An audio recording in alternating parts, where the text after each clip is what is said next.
everyone! It's me again, Carl. Welcome back to my channel.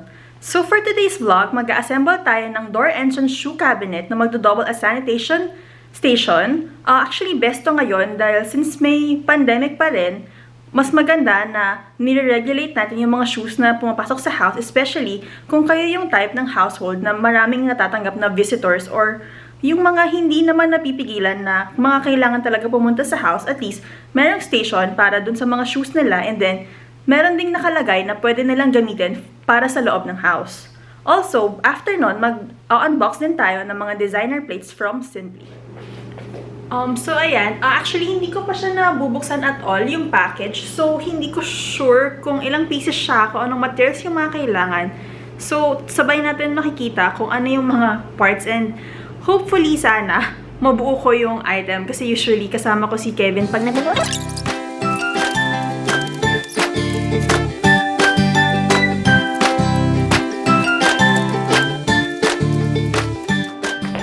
I will try to use this cordless screwdriver na nabili ko sa Lazada. Kasama to dun sa haul ko from my September Lazada and Shopee bargain vlog.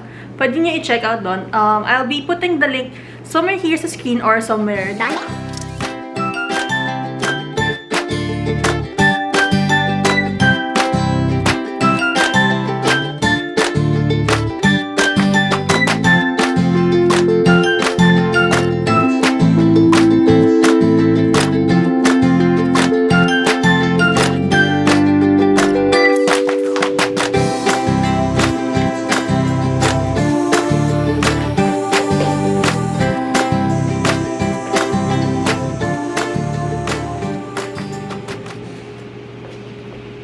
Done! Set up na natin with the disposable slippers for the guests. So there you have it. So upon entry,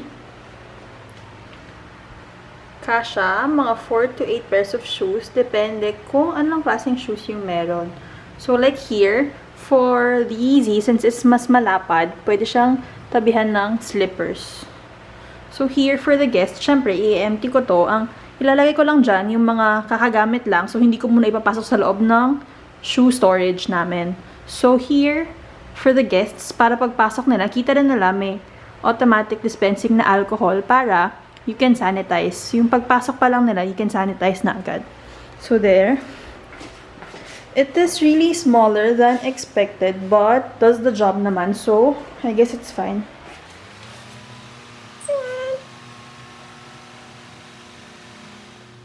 So, ayun na nga. Natapos na natin siya i-assemble.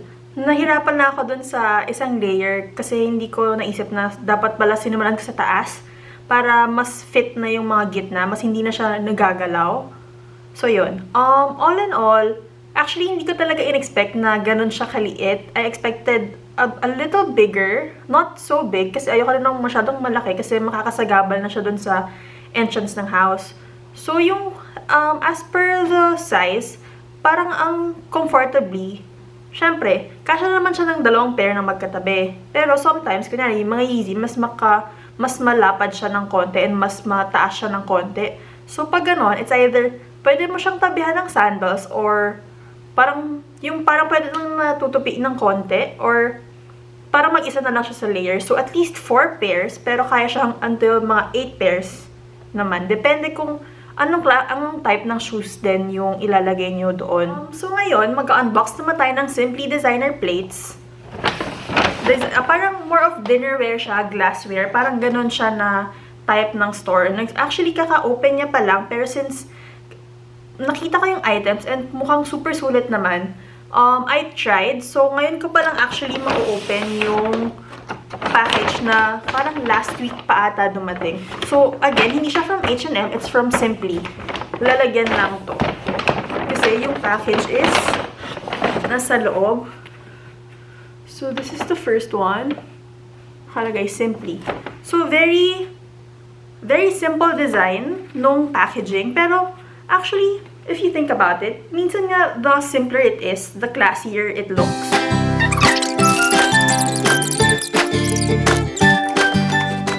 And then the box, since it's very neat looking, actually pwede mo pa siya i-repurpose. So, walang masasayang sa packaging mo. twine can be used for decorations also. Or if you want to receive, kunwari, sakto, Christmas season na. So if you want to reuse this para packaging for your Christmas gift to your loved one, family, friend, or whatever, you can use this pa nga eh. You just change the sticker. Wait, I'll show you. Very protected ng item. Since dapat, kasi glass dinnerware siya eh. Oh, ayan. Meron pang bubble wrap dito sa loob. Protected talaga ng item. Kasi parang naka-paper pa ito siya sa loob.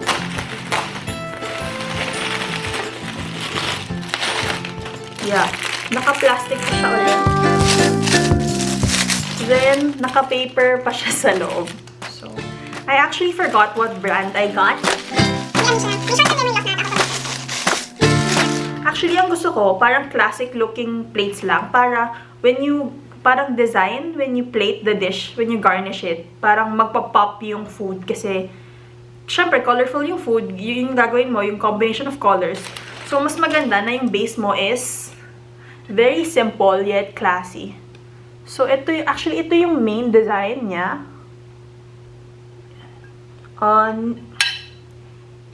Designer. Yan. So, ito yung serving. Actually, in fairness, ang ganda.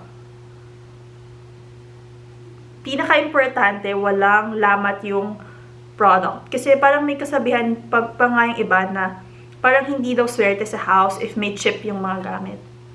Very nice.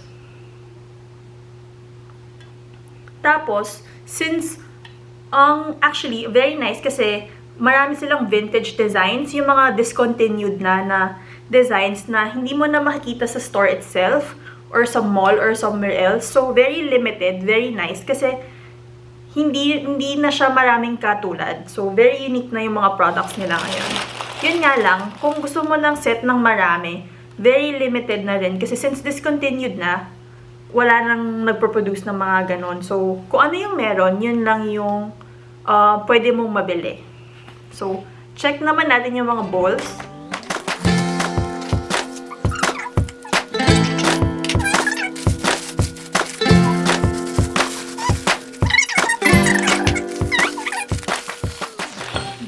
Wala na siyang plastic, pero naka-paper pa siya ulit.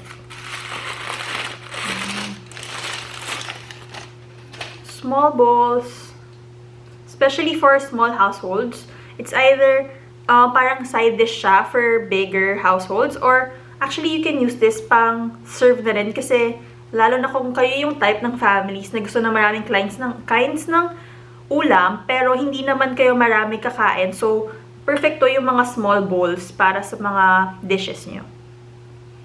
Very nice design, no? Same siya dito sa malaki. Yan. Diba ang cute pag partner-partner yung nasa table nyo? Again, yes, perfect. Walang lamat.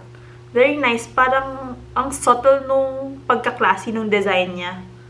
So, again, of course, the brand. So, yeah, it's 5 pieces ng bowls. Open ko na lang lahat. Para check natin.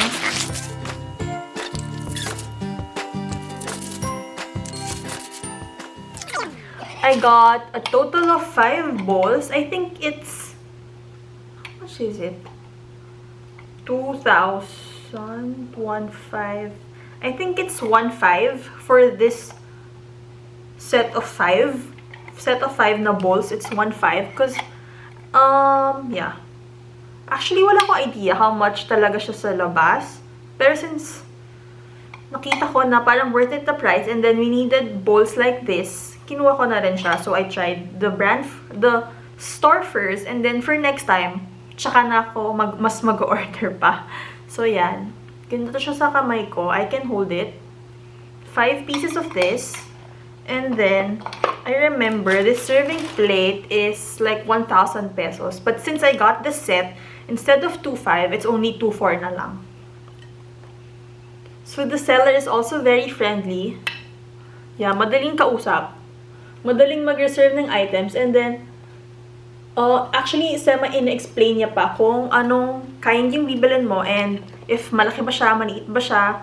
Kasi before, I saw may pinost na goblet. Actually, goblet talaga dapat yung bibilin ko. But then, parang nung magbabayad na ako, asking na ako how to pay, parang sabi nung seller, maliit lang to size lang ng shot glasses. And then, parang, shot glasses? I thought parang size siya ng water goblet. But then, when I checked, nasa description pala yung sizes. Buti na lang din, parang kinonfirm sa akin na ganun lang siya kaliit. Kung hindi, akala ko, kukuha ko ng baso inumin na Givenchy. Yun pala, shot glass lang yung makukuha ko. So, yeah, remind ko lang kayo, always check yung mga sizes kasi very important yan.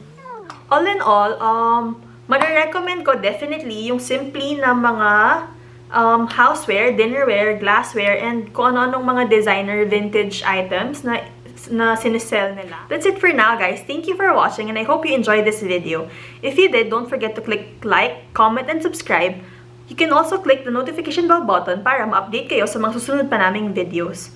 Also, kung may mga comments and suggestions kayo ng mga susunod pang vlogs na gusto niyo makita dito sa channel ko, you can comment it down below or message me sa Instagram or dun sa email na nilalagay ko dito sa screen. So, yun lang muna for now. Bye!